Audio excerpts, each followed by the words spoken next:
बिस्मिल्लाहिर्रहमानिर्रहीम। अस्सलाम वालेकुम। New Oxford Modern English book 4। आज हम इसका लेसन करेंगे the doctor Dolittle. The story of the doctor Dolittle. ये एक डॉक्टर की स्टोरी है। पहले हम देखते हैं कि डॉक्टर डॉलिटल कौन थे। आप ये पहले जब इसकी हिस्ट्री आपको थोड़ा सा पता होगा तो आपको इसको काम करने में पढ़ने में ज़्यादा मज़ा आएगा। About the story. This story extract from the opening chapter of the story doctor Dolittle by the हंग लॉफ्टिंग। एक डॉक्टर थे, ये इनका प्रोफेशन डॉक्टरी था और ये 1886 से 1947 तक रहे। Lofting was born in England, ये इंग्लैंड में पैदा हुए and moved to United States, और फिर यूनाइटेड स्टेट्स में चले गए आफ्टर कंप्लीटिंग हिज स्कूलिंग, अपनी एजुकेशन कंप्लीट करके। During world war one when he was fighting in the टेंचर्स इन यूरोप, जब वो यूरोप के उनमें लड़ रहे थे, he wrote imaginative letters to his children. वो अपने बच्चों को ख़त लिखा करते थे और वो बिल्कुल ख़त जो है ना तसव्वुराती होते थे। Instead of telling them about the horrors of war, he wrote about the characters he had invented. बजाय इसके कि वो अपने बच्चों को ख़त में लिखते कि जंग में क्या हो रहा है, वो उनको अपने कुछ कैरेक्टर्स उन्होंने बनाए और उसके ऊपर उन्होंने कहानी लिखनी शुरू की। Doctor Dolittle, a man who could speak the language of animals. उन्होंने कहा एक कैरेक्टर था डॉक्टर डॉलिटल जो उनका जो है, ये डॉक्टर डॉलिटल जो है ना, ये स्टोरी है। राइटर का नाम है हंग लॉफ्टिंग। ठीक है, हंग लॉफ्टिंग जो है वो 1886 में पैदा हुए और 1947 में उनकी डेथ हुई। और वो जब अपने बच्चों को ये लिखा करते थे सब कुछ, तो वो बिल्कुल इमेजिनरी स्टोरीज़ लिखा करते थे और वो एक ऐसे इंसान थे जो जानवरों की ज़बान बोल सकते थे, क्योंकि उनका इमेजिनरी कैरेक्टर है इसलिए। Lofting wrote more books about the adventures of this doctor. उन्होंने इस डॉक्टर के एडवेंचर्स पे, डॉक्टर डॉलिटल के एडवेंचर्स पे बहुत सी बुक लिखी हैं। You will enjoy reading this book. अगर आप ये बुक को रीड करें तो आपको अच्छा लगेगा। अब हम इनकी ये स्टोरी देखते हैं। लेसन चैप्टर यूनिट 6 है हमारा, चैप्टर 6 है doctor Dolittle, the story of doctor Dolittle. Words to know, butcher's book यानी कसाब की किताब। ऐसी किताब है जिसके अंदर कसाब अपना हिसाब किताब भी लिखता होगा, किसको उधार दिया। The book the butcher use for writing down what meat has been supplied and how much is owed. Crackers, आप क्रैकर्स खाते रहते हैं। अ थिन क्रिस्प वेफर और बिस्किट, पतले से स्लाइस, बहुत बारीक biscuit. Dresser, a low chest of drawer, एक ऐसी अलमारी जो नीची है, छोटी है और उस चीज़ें रखने के लिए। हेजहॉग, ये एनिमल है, आपको पता है, जिसको हम उर्दू में सह बोलते हैं, कांटों वाला। A type of small animal with sharp spines over covering this body, उसकी बॉडी पे वो कांटे ही कांटे होते हैं। लिनन क्लॉसेट, ये भी एक तरह का कैबिनेट है। अ कैबिनेट और recess for storing clothing and sheets, मुख्तलिफ़ चीज़ें रख के आप जिसको स्टोर कर सकें। पेंट्री, पेंट्री एक कमरा होता है, small room usually near the kitchen where food and other dining articles are stored. Porridge, दलिए को कहते हैं। A soft food made by boiling oats and cereals in water और मिल्क। ये एक बीमारी है, रेथुटिज्म, a condition in which disorder यानी जोड़ों की बीमारी होती है। Discomfort is felt in limbs and joints, आपके जॉइंट्स और लिम्स में उसमें आपको दर्द फील होता है। रिडिकुलस, रिडिकुलस होता है अजीब व गरीब, सिली, बेवकूफ़। Deserving to be made fun of, जो तमाशे कर सके, फ़न बना सके। Weeping willows, a type of a tree with long branches and leaves that reaches down the ground. जिस तरह आपका होता है एक ऐसा इस तरह का दरख्त जिसकी लंबी लंबी शाखें होती हैं और उसकी तने नीचे को आ रहे होते हैं, वीपिंग विलो उसको कहते हैं. वंस अपॉन ए टाइम, एक दफ़ा का जिक्र है, मैनी ईयर्स ईगो, बहुत साल पहले, when our grandfathers were the little children, जब हमारे दादा छोटे छोटे बच्चे थे, देयर वॉज अ डॉक्टर, एक डॉक्टर हुआ करता था. His name was Dolittle, John Dolittle MD. यानी डॉक्टर का नाम है John Dolittle MD means that he was a proper doctor. इसका मतलब ये है कि वो एक सही डॉक्टर था. And knew a whole lot, और तमाम लोग, यानी होल लॉट यहाँ पे मीन इसलिए लिया गया कि उसको इंसान तो जानते थे, जानवर, चरिंद परिंद सभी उसके मद्दाह थे. He lived in a little town called Puddleby on the marsh. जहाँ वो रहता था उसको पडलबाई ऑन द मार्श उस इलाके को कहते थे. All the folks, youngs and old, knew him well by sight. तमाम पुराने नए और जो फॉक ऑफ बर्ड्स भी होता है, फ्लॉक ऑफ बर्ड्स भी होता है, ये तमाम लोग उसको उसकी शक्ल से फ़ौरन पहचान लेते थे जो ही उसको देखते थे. The dogs and the children would all run up and follow behind him. तमाम इलाके के तमाम बच्चे और जो कुत्ते भी थे, इवन डॉग्स भी थे, वो भी जब वो बाहर निकलता चलता तो उसके पीछे बिहाइंड उसको फॉलो करते. एंड इवन द क्रोस, हत्ता के कव्वे, that lived in the church tower, जो चर्च टावर पे रहते थे, वुड कॉ and नूट their heads.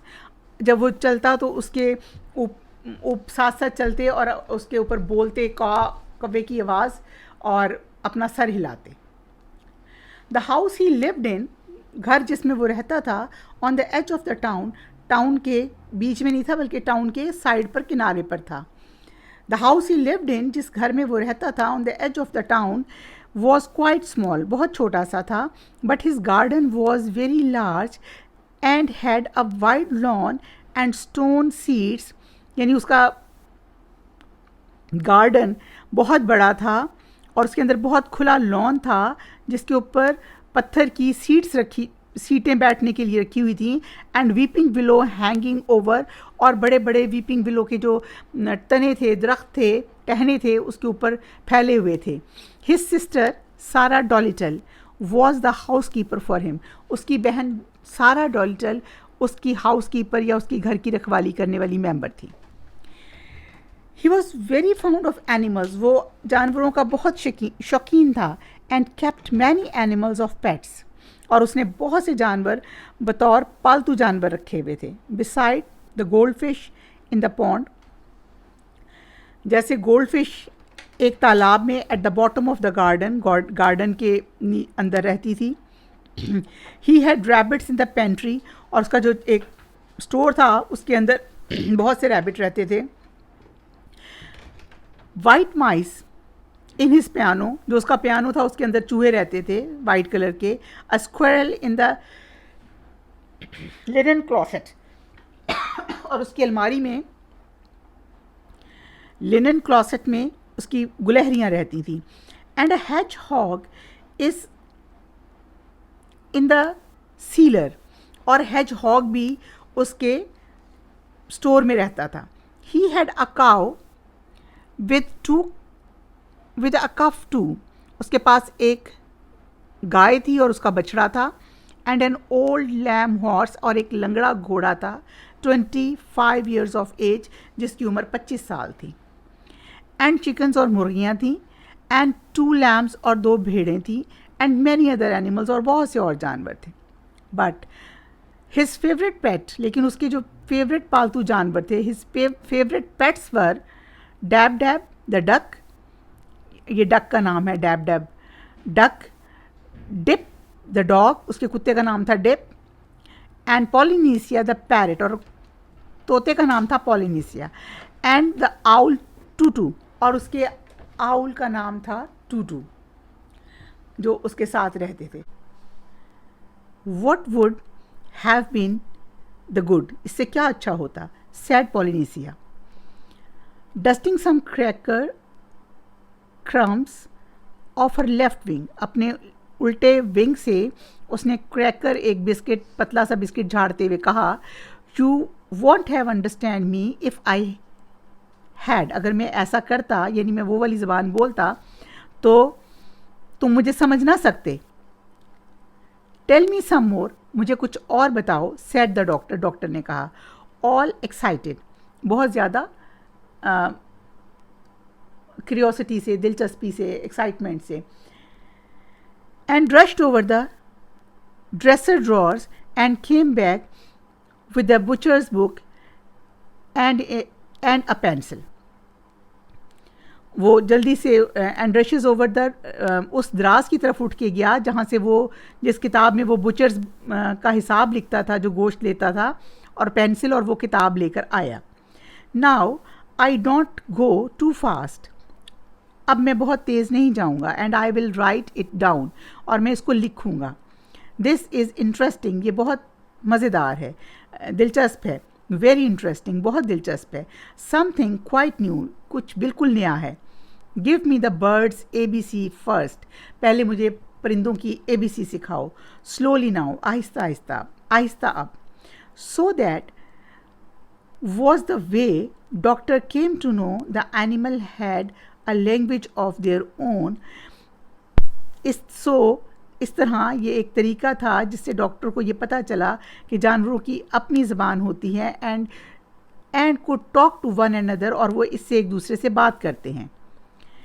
And all that afternoon, और इस शाम के बाद, while it was raining, Polynesia, जब बारिश हो रही थी इस शाम के बाद, Polynesia sat on the kitchen table, Polynesia kitchen के टेबल पे बैठता.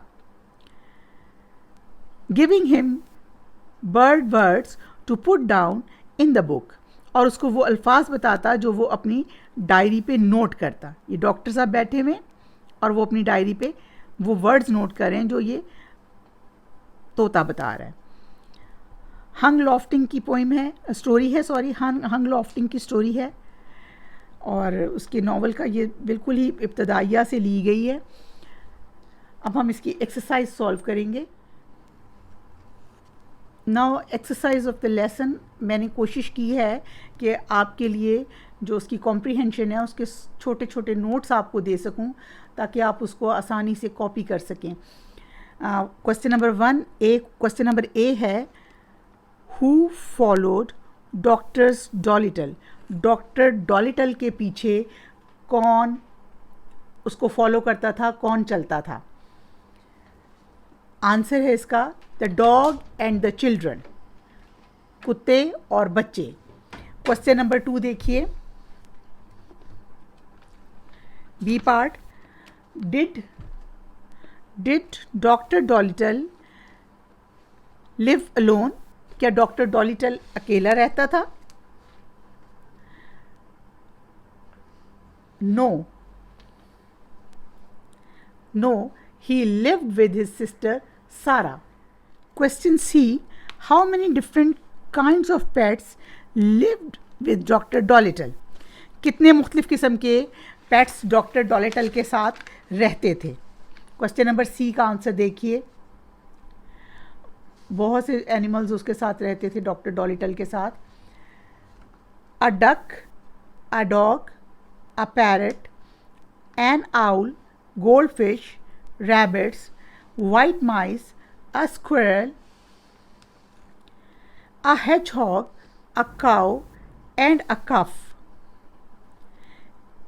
and an old lamb, horse, chickens, and many other animals lived with Dr. Dolittle.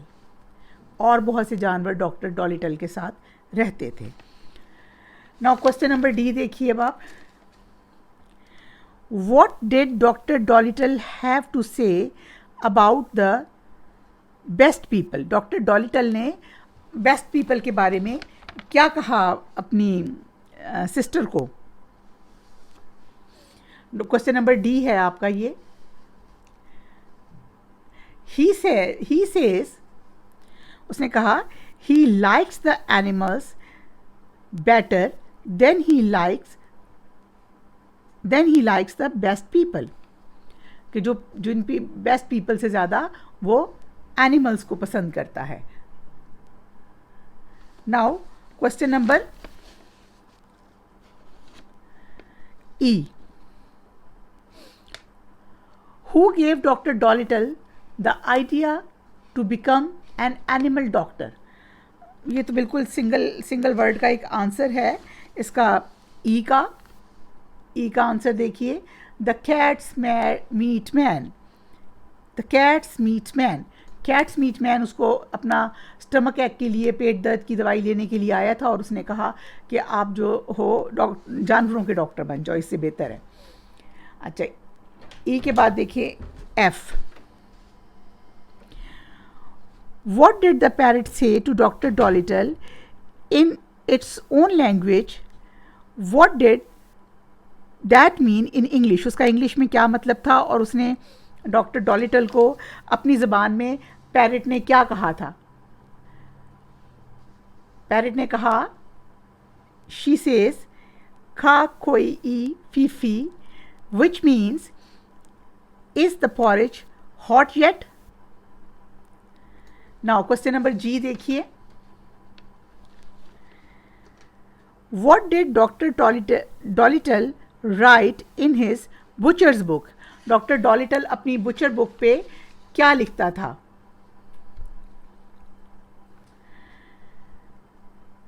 Doctor Dolittle wrote down the bird's alphabet and bird's word in his butcher's book. अपनी वो जो butcher book थी जिसके ऊपर वो जानवरों के लिए गोश्त लेता था, उसका हिसाब लिखता था, उसके ऊपर उसने उसके वर्ड्स लिखने शुरू कर दिए. Now the question number H है आपका. This question is more difficult, discuss it this first. थोड़ा सा मुश्किल क्वेश्चन है. H, how and why did doctor Dolittle become poor? Doctor Dolittle जो है वो गरीब क्यों हुआ, पुअर क्यों हो गया था? Doctor Dolittle became poor because people stopped coming to see him about their illness. This was because he always had animals around which people did not like. Answer the question about this line from the story. You are ridiculous. तुम अजीब हो, said his sister and walked out of the room. उसकी बहन ने कहा और कमरे से बाहर चली गई. क्वेश्चन नंबर ए है, Who is speaking and to whom? सारा डॉलिटल to her brother. सारा डॉलिटल ने ये कहा. एक आंसर देखिए, सारा डॉलिटल to her brother डॉक्टर डॉलिटल. सारा डॉलिटल ने ये जवाब अपने भाई डॉक्टर डॉलिटल को दिया. क्वेश्चन नंबर बी देखिए, What have the brother and the sister been speaking about? They were speaking about their different views on Dr. Dolittle's habit in keeping of so many animals in the house and how this has affected the people's view of him. वो किसके बारे में बात कर रहे थे? उनके different जो व्यूज़ थे उसके बारे में, और कैसे लोगों का जो ख्याल है डॉक्टर के बारे में चेंज हो रहा था इस सिलसिले में. क्वेश्चन नंबर सी है, why does the speaker get upset and leave the room? जो बोलने वाला है उसका नाम है सारा. तो वो क्यों उसने कमरा छोड़ा और वो क्यों इतनी परेशान हुई? इसका आंसर सी का देखिए, Sarah left the room because the doctor Dolittle says he like animals more than he like the best people. She is upset, frustrated and cross with him. वो इस बात पे, डॉक्टर की इस बात पे अपसेट भी हो गई, फ्रस्ट्रेटेड भी हो गई और उससे नाराज़ भी हो गई. What happens after this? इसके बाद क्या हुआ? इस बात के बाद क्या हुआ? The doctor got more and more animals. People came to see him less and less until eventually his only visitor was the cat's meat man. आखिर ऐसा हुआ कि उसका सिर्फ एक ही वो रह गया जो आपका कैट्स मीट मैन था. Question B, working with words, fill in the blanks with words from the story. You will not find these sentences in the story. Words आपने स्टोरी से लगाने हैं, लेकिन ये सेंटेंसेस पूरे के पूरे आपको स्टोरी से नहीं मिलेंगे. आपने सेंस के मुताबिक इसमें वर्ड ऐड करने हैं. ए है, the people did not know his name, लोग उसका नाम नहीं जानते थे, but when they saw him on the road they knew him by site. उसको देख के उन्होंने कहा है 2 वर्ड्स आर मिसिंग, यहाँ 2 वर्ड्स मिसिंग है, बाय साइट, लेकिन वो उसको देख कर जान जाते थे, पहचान जाते थे.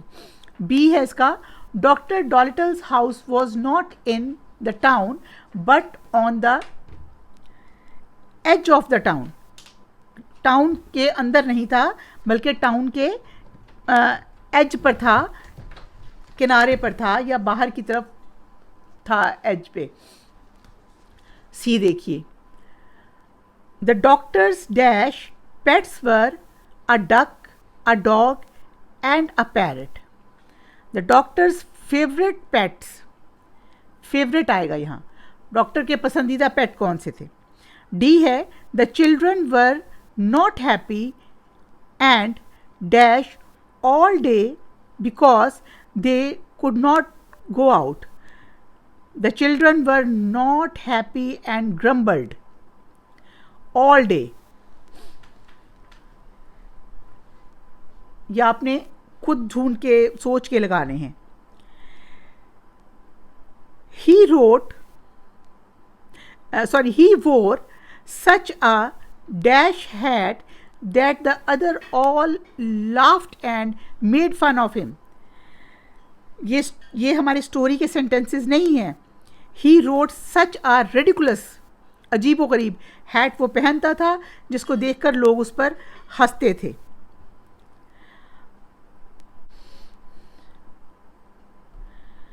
After he fell over, the boy picked up and dusted his hat. वो गिर गया, लड़कों ने उसको उठाया और उसकी टोपी को झाड़ा. जी है, the children dash out of the class to see the parade passing along the road. The children rushed out of the class. बच्चे क्लासरूम से बाहर भागे परेड देखने के लिए जो रोड से गुजर रही थी. अच्छा जी, अब हमारे अगला एक्सरसाइज है learning about language. Infinitives. Look at the following sentences. नीचे वाले हम सेंटेंसेस देखते हैं. इन्फिनेटिव्स क्या होते हैं.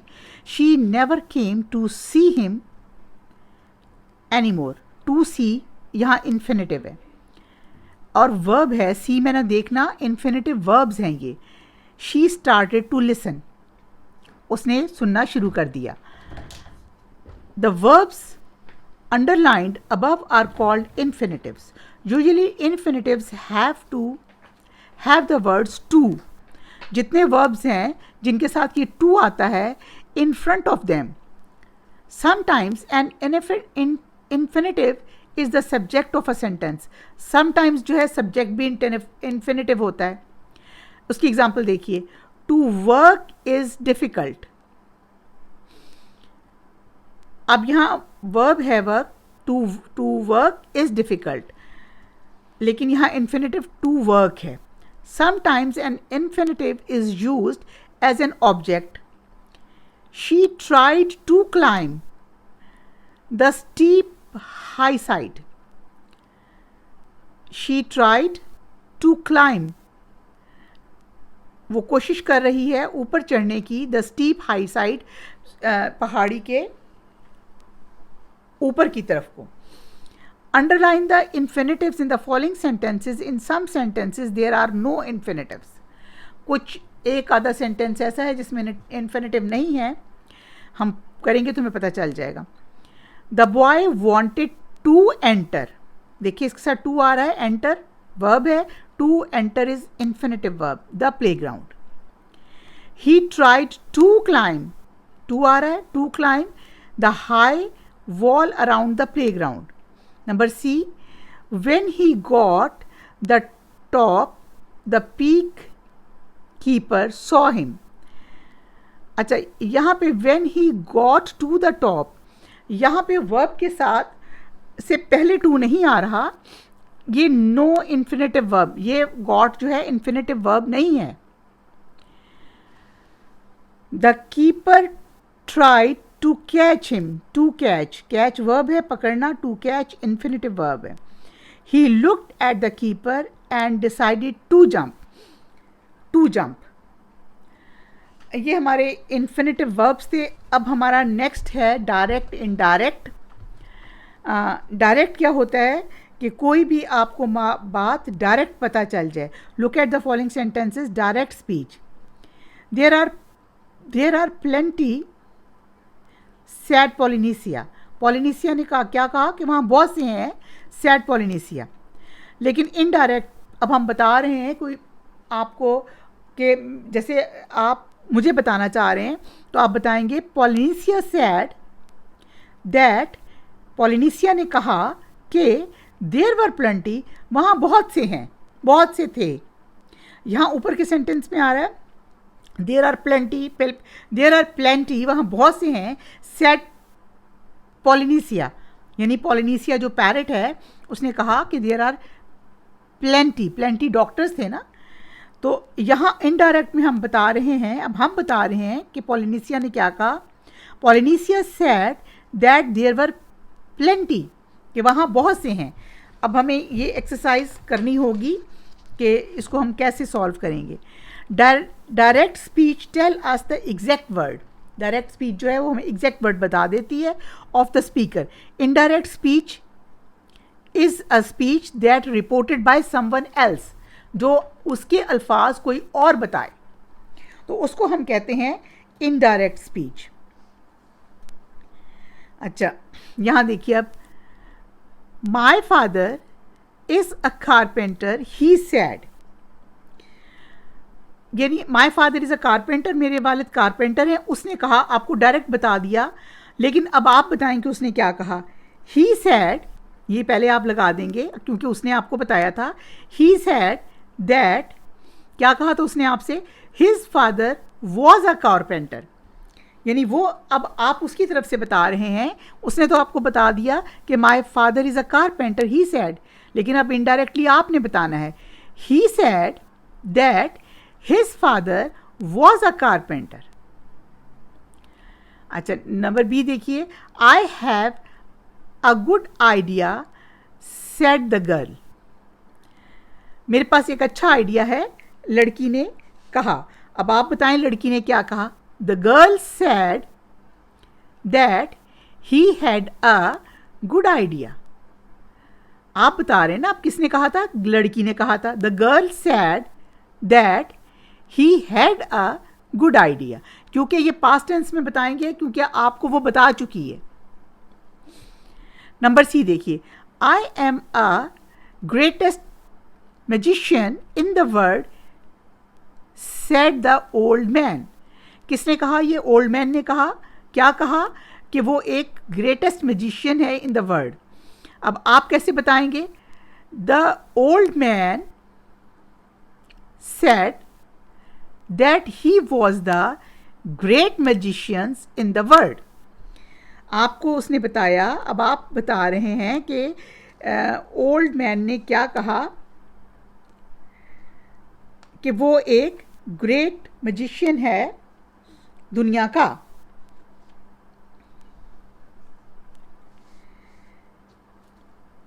अच्छा जी, उसके बाद आपका नंबर डी आया. I am your friend sad the visitor, मैं तुम्हारा दोस्त हूँ, मैं तुम्हारा दोस्त हूँ, विजिटर ने कहा. The visitor sad that he was my friend. अब आप मुझे बता रहे हैं कि विजिटर ने क्या कहा, कि वो आपका फ्रेंड है, यानी the visitor sad that he was my friend, कि मेरे विजिटर ने मुझे बताया कि वो मेरा दोस्त है. अब देखिए, when we change a question into indirect speech, we often use if. तो हम if लगाते हैं. Do you know that the man asked the doctor if he knew that. ये क्वेश्चन को आपने चेंज किया है, क्योंकि डू यू नो दैट, क्या तुम ये जानते हो, the man asked the doctor, क्या तुम्हें पता है कि आदमी ने डॉक्टर से पूछा. The man asked the doctor if he knew that. Note that the tenses change from the present to the past. आपने ये देख लिया, क्योंकि जब आप बता रहे हैं तो वो पास्ट में चेंज होना ही है, इस वजह से होने हैं कि आप सुन चुके हैं, अब वो बात माजी की बन गई है, तो आप जब बताएंगे तो वो लाजमन पास्ट में जाएगी. Now question number 2, change the following from direct to indirect speech. इसको डायरेक्ट स्पीच आपको बताई है. डायरेक्ट क्या बताया है, are you eating an apple, क्या तुम एक सेब खा रहे हो. शी आस्क्ड हिम, उसने उसे पूछा. ठीक, तो इसको हम चेंज कैसे करेंगे, हमने कहा था जब हम क्वेश्चन को चेंज करते हैं तो हम उसके साथ इफ़ का इजाफा करते हैं. She asked him if he was eating an apple. Past tense में तो ये चला ही जाएगा क्योंकि ये क्वेश्चन है, लेकिन हमने इसको इनडायरेक्ट में किया है, कुछ सेकंड पर्सन हमें बता रहा है. It is raining, she asked him, उसने उसे बताया कि बारिश हो रही है. She asked him if it was raining, उसने उसे बताया कि बारिश हो रही थी. Is your school very big, she asked her if your school was very big.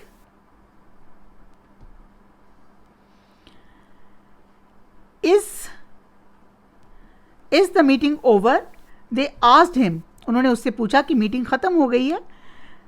They asked him if the meeting was over. ई देखिए, did you by the cake, she asked me, उसने क्या पूछा मुझसे, she asked me if he bought the cakes, उसने पूछा कि क्या उसने केक खरीदे थे. नाउ पार्ट 3 है इसका. Now try to make these into the question in direct speech. अब देखिए, ये आपको इनडायरेक्ट स्पीच में क्वेश्चन दिया हुआ है, आपने इसको वापस डायरेक्ट में लेके जाना है. He asked Meena if she was 10 years old. Meena, अब हम यहाँ मीना से शुरू करेंगे. Meena, are you 10 years old. इसके बाद हम लगाएंगे क्वेश्चन मार्क और उसके बाद पूछेंगे, उसके बाद ही आस्क्ड, उसने पूछा, किसने, ही आस्क्ड जो है वो एंड पे चला जाएगा. मीना से आप शुरू करेंगे. आर यू 10 years old, क्या तुम 10 साल की हो, क्वेश्चन मार्क. ही आस्क्ड, ये ही का एच स्मॉल हो जाएगा और आस्क्ड के बाद फुल स्टॉप आ जाएगा. She asked if he liked the book. She asked if he liked the book. अब यहाँ did you like the books, did you like the book, she asked. Liked को like में change कर देना है क्योंकि ये अब डायरेक्ट में जा रहा है. Did you like the book, she, did you like the book, did से आपने सेंटेंस स्टार्ट किया है, उसके बाद आपने क्वेश्चन मार्क लगाना है. She asked full stop. She wondered if the post office was over there. Is the post office over there? क्या पोस्ट ऑफिस वहां है? इसके बाद क्वेश्चन मार्क लगाइए. शी वंडर्ड, वो हैरान थी. ये आपने अब डायरेक्ट स्पीच में कर दिया. Is the post office over there? क्या पोस्ट ऑफिस वहां है? She wondered. एक्सरसाइज आपकी कंप्लीट हो गई है. Thank you very much. अल्लाह हाफिज.